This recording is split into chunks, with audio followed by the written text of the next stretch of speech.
Good morning. Y'all can do better than that. We about to elect our first black woman president. That's right. Good morning. There we go. Listen, now I got to be on my best behavior so I won't be cussing up here because this is my pastor right here.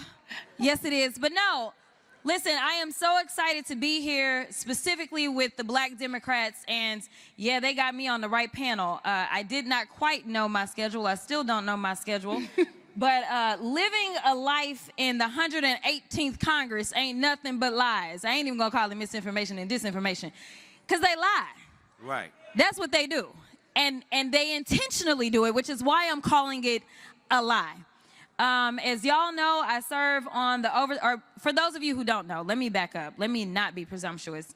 My name is Jasmine Crockett. I am the freshman congresswoman out of Dallas, Texas. And I currentsigh serve on the Oversight Committee, the Agriculture Committee, and then I was added to the Weaponization Committee. Sigh. And so on the Agriculture Committee, it doesn't usually get too lit. Oversight, it gets popping for a lot of reasons, but most of the time is because we have what they consider to be the firebrands from the right that serve on that committee. And I just want to take this conversation just a little bit deeper because I just returned from Taiwan. As we are traveling around the world, we're consistently having conversations with our friends about what is happening with social media and misinformation and disinformation and the interference with our elections with this information. It is a new level of warfare that we are having to contend with. And right now, as I continuously talk about the cult known as Trump world, a lot of what we are experiencing is literally people have been brainwashed with so much misinformation and disinformation, and it goes so deep that we have people that are serving in the United States Congress that are literally taking their cues from people like Putin. So we had an oversight hearing where we laid out various posts that had been made by sitting members of Congress that were nothing more than propaganda that came out of Russia. Right. That is what we're dealing with.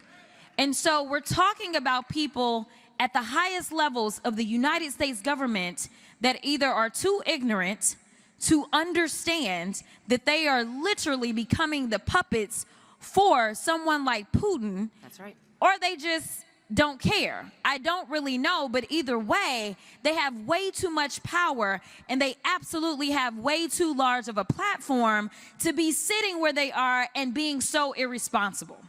So the one thing that I personally take it upon myself to do is to correct the record in real time. That's right. In real time. Right. I shut them down at every chance that I get with the lies that they come up with.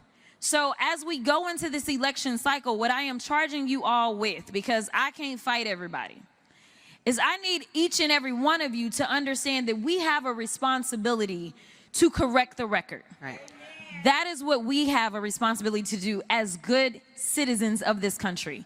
Because there are those that try to act like we not even a part of this country when really we built it, that part.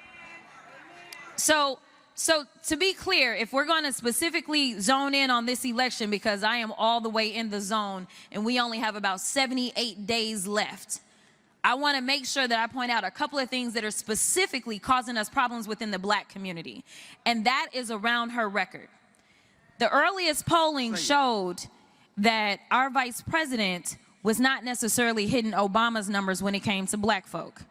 And I think a lot of it has to do with the fact that she's a prosecutor.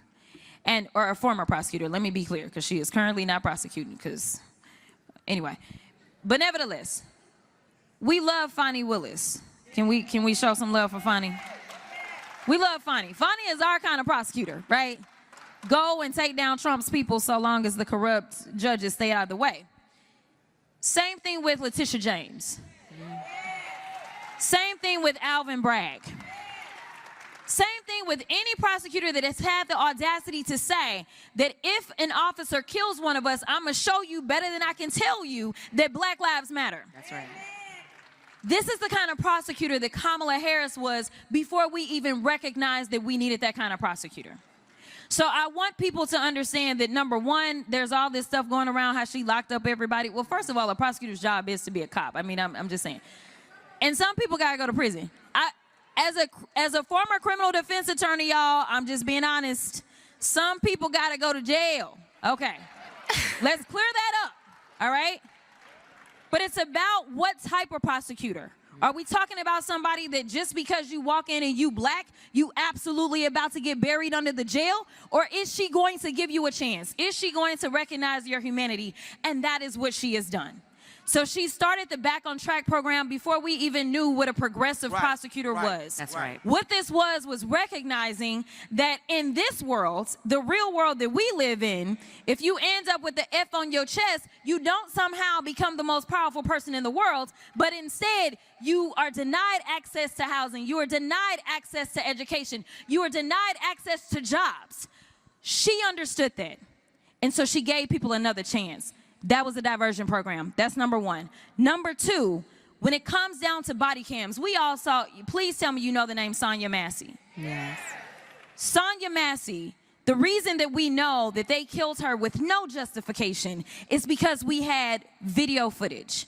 She was the very first person, the first attorney general in the country to order that her agency, a state agency, wear body cams. So you tell me, if she is our kind of prosecutor,